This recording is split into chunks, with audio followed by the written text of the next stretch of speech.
Assalamualaikum warahmatullahi wabarakatuh. Selamat pagi Pak Saiful, salam sejahtera buat kita semua.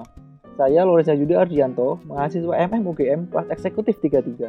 Pada kesempatan kali ini, saya akan mempresentasikan analisis faktor-faktor eksternal yang mempengaruhi kinerja perusahaan Netflix Inc. dalam memenuhi mata kuliah General Business Environment. Disrupsi inovasi merupakan salah satu fenomena dalam bisnis yang dihasilkan oleh revolusi industri 4.0. Perkembangan informasi dan teknologi memaksa pelaku bisnis untuk terus berinovasi dalam menciptakan model bisnis baru yang belum eksis.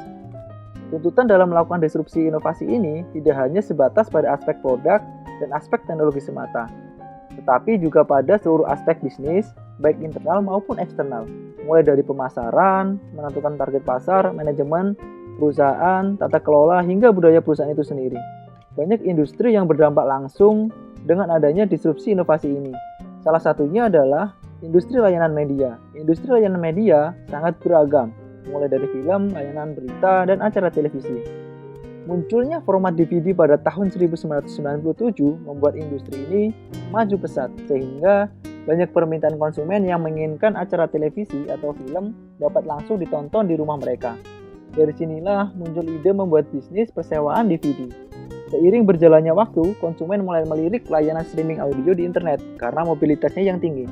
Salah satu revolusi terbesar hasil dari disrupsi inovasi dalam industri media adalah layanan streaming video on demand berlangganan yang dipopulerkan pertama kali oleh Netflix pada tahun 2006. Semakin berkembangnya perusahaan hingga masuk ke dalam pasar negara lain, membuat Netflix mengalami beberapa masalah terkait aturan konten, regulasi, dan perpajakan yang berbeda-beda di tiap negara. Oleh karena itu, pada penelitian ini akan dipaparkan analisis faktor-faktor eksternal dari Netflix Incorporated yang mempengaruhi kinerja perusahaan. Rumusan masalah yaitu 1. Faktor eksternal apa saja yang mempengaruhi kinerja perusahaan? 2. Peluang apa saja yang bisa dimanfaatkan oleh perusahaan dari faktor-faktor eksternal tersebut? 3. Ancaman apa saja dari faktor-faktor eksternal yang menjadi penghambat kinerja perusahaan? Tujuan penelitian mengidentifikasi faktor eksternal apa saja yang mempengaruhi secara langsung kinerja perusahaan. Yang kedua, menganalisis peluang dan ancaman yang diakibatkan oleh faktor eksternal tersebut. Metode penelitian dalam mengumpulkan data menggunakan sumber data sekunder yang didapatkan dari jurnal online, artikel, maupun laporan tahunan perusahaan.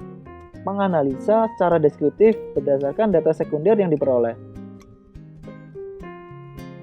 Manfaat penelitian memberikan gambaran tentang faktor-faktor eksternal yang mempengaruhi kinerja perusahaan. Yang kedua, memberikan rekomendasi kepada Netflix Incorporated mengenai peluang yang bisa dimanfaatkan dan ancaman yang menghambat kinerja. Baik, kita masuk ke company profile. Netflix adalah layanan hiburan over-the-top streaming subscription video on demand atau SVOD yang berasal dari Amerika Serikat dan didirikan oleh Reed Hastings pada tahun 1997. Pada tahun 2020, jumlah subscription-nya mencapai 183 juta di 190 negara. Visi Netflix menjadi distribusi penyedia layanan terbaik di dunia. Misi Netflix memberikan pelayanan terbaik kepada penggunanya, memberikan profitabilitas berkesinambungan kepada investor, dan menciptakan karyawan yang berdampak besar bagi perusahaan. Faktor eksternal. Faktor-faktor eksternal yang mempengaruhi kinerja perusahaan yang pertama yaitu demografi. Isu demografi di Amerika yaitu populasi penduduk naik 0,59% pada tahun 2019. 2/3 dari populasi tersebut berusia 19 sampai 64 tahun, menjadikan Amerika negara terbanyak penduduknya ketiga di dunia. Sedangkan populasi penduduk di dunia naik 1,05% menjadi 7,7 miliar jiwa. Peluang Netflix untuk terus tumbuh di pasar Amerika Serikat sangatlah luas dan terbuka lebar. Mengingat segmentasi Netflix adalah usia 19 sampai 65 tahun, dengan memaksimalkan jumlah penduduk berusia 19 sampai 64 tahun, maka Netflix akan mendapatkan market share yang jauh lebih besar. Ancaman, tren demografi tidak bisa dijadikan acuan untuk memprediksi preferensi konsumen tentang konten Netflix. karena konten ini dikategorikan ke dalam puluhan ribu genre mikro. Isu ekonomi. Pertumbuhan ekonomi Amerika 2,1% pada tahun 2019. Dengan adanya pandemi COVID-19, indikator utama komposit di sebagian besar sektor utama ekonomi turun drastis pada tingkat 97,4. Kebijakan lockdown memperparah kondisi ini dan berdampak pada produksi, konsumsi, dan kepercayaan bisnis. Tingkat keyakinan konsumen juga menurun hampir 2% ke titik 98,58. PDB Amerika Serikat pada kuartal 1 2020 mengalami kontraksi pada tingkat minus 4,8% karena perekonomian di Amerika melambat. Selain itu, melemahnya dolar terhadap euro memperparah kondisi perekonomian Amerika. Peluang, kebijakan lockdown, dan kampanye stay at home membuat kebutuhan layanan hiburan meningkat di Amerika. Ancaman meningkatnya pengangguran di Amerika karena banyak karyawan yang dirumahkan, dan biaya berlangganan yang turun di Eropa karena dolar melemah.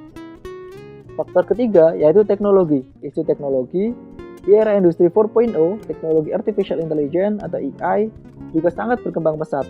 Teknologi ini memungkinkan mesin mempelajari tingkah laku manusia atau pelanggan sehingga menghasilkan output personalisasi produk yang sesuai dengan karakteristik. Kualitas film semakin meningkat dilihat dari kualitas resolusi layar yang bisa sampai 8K. Teknologi yang sedang berkembang pada layanan streaming saat ini adalah otomasi. Otomasi ini berperan dalam mengindeks adegan sehingga intro film pada proses pemutaran video bisa langsung dilewati. Yang terakhir adalah adaptive bitrate streaming yang memungkinkan player menyesuaikan jaringan internet untuk menentukan kualitas gambar.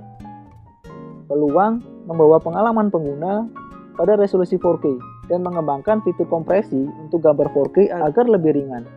Membuat fitur rekomendasi konten berdasarkan preferensi pengguna.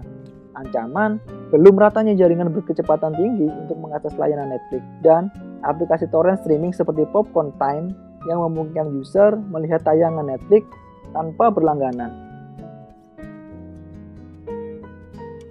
Faktor keempat adalah politik. Isu politik, pemilihan Presiden Amerika ke-59 pada tanggal 3 November 2020. Kemudian, AT&T meminta kepada Komisi Komunikasi Federal atau FCC untuk mencabut aturan tentang net neutrality yang membuat operator mengenakan biaya tambahan untuk layanan over the top dan membatasi akses penggunaan jaringan. Memburuknya hubungan Cina dan Amerika karena COVID-19 dan intervensi Rusia di Crimea dan Suriah membuat Amerika memutus hubungan diplomasinya. Peluang, regulasi baru yang akan dibuat oleh kepala negara baru, dan membaiknya hubungan negara bermasalah seperti Crimea, Cina, dan Suriah. Ancaman, dihapuskannya kebijakan net neutrality jika Partai Republik terpilih kembali. Faktor kelima yaitu sosial dan budaya. Isu sosial dan budaya, paham feminisme yang sangat gencar menyuarakan kesetaraan gender di Amerika Serikat.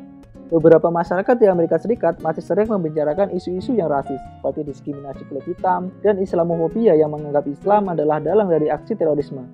Kondisi sosial budaya negara-negara lain memiliki perbedaan dengan Amerika Serikat. Contohnya, tata bahasa dan norma di benua Asia, di mana norma-norma sosial masih dijaga dan menjadi salah satu budaya yang harus dihormati. Peluang membuat konten original Netflix dengan mengangkat isu sosial dan feminisme. Ancaman, konten yang diblokir di beberapa negara terkait pelanggaran norma dari negara tersebut seperti Arab Saudi dan Indonesia. Banyaknya bahasa yang harus diterjemahkan untuk konten mereka. Faktor keenam adalah natural atau alam. Isu alam, emisi karbon dioksida Amerika mencapai 2 miliar ton tiap tahun, dihasilkan dari pembakaran bahan bakar fosil dan batu bara. Selain itu, transportasi juga menyumbang 1,7 miliar ton per tahun, sehingga menyebabkan pemanasan global dan merubah iklim dunia. Salah satu dampaknya adalah bencana alam. Peluang mengembangkan fitur kompresi video untuk mengurangi konsumsi energi pengguna yang dihasilkan dari pengolahan bahan bakar fosil. Yang kedua, membuat konten original terkait perubahan iklim di dunia.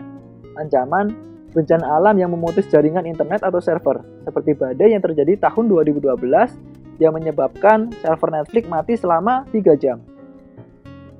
Faktor ketujuh adalah hukum domestik.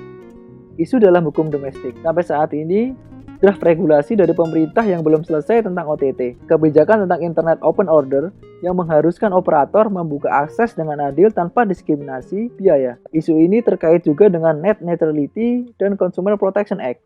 Peluang Dengan regulasi yang sedang dibuat akan memberikan jaminan keamanan Netflix untuk mendistribusikan layanannya dengan legal. Ancaman adanya indikasi regulasi yang dibuat nantinya makin memberatkan layanan OTT. Faktor ke-8 adalah hukum internasional. Isu dalam hukum internasional.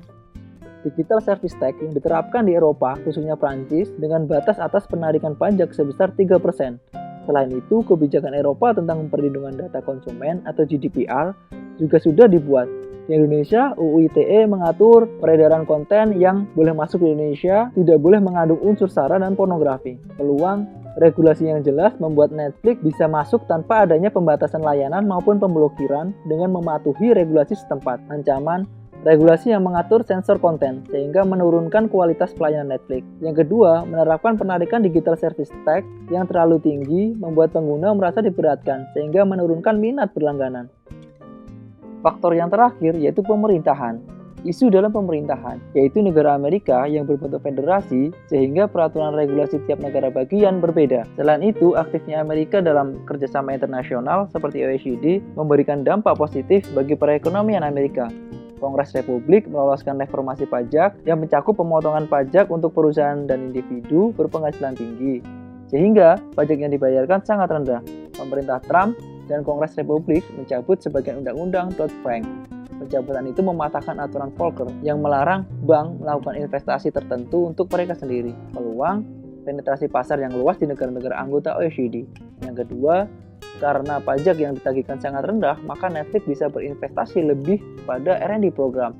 Ancaman penerapan regulasi yang berbeda tiap negara bagian menghambat Netflix untuk penetrasi pasar.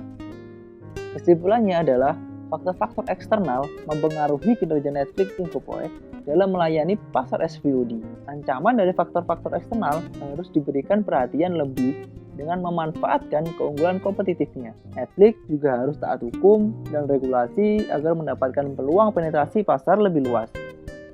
Rekomendasi melakukan promosi untuk penetrasi pasar, misalnya memberi diskon atau memperpanjang masa trial 1 bulan. Investasi untuk membuat konten yang baru terkait isu-isu yang sedang hangat diperbincangkan. Mencari jalan tengah terkait regulasi pembatasan konten, yaitu terkait sensor dan larangan distribusi konten. Investasi pada fitur pengamanan kontennya untuk menghindari streamer ilegal. Membuat fitur kompresi video agar mengurangi konsumsi penggunaan energi. Investasi untuk backup server yang berfungsi sebagai server sekunder untuk mencegah downtime. Baik, sekian presentasi dari saya. Terima kasih banyak. Wassalamualaikum warahmatullahi wabarakatuh.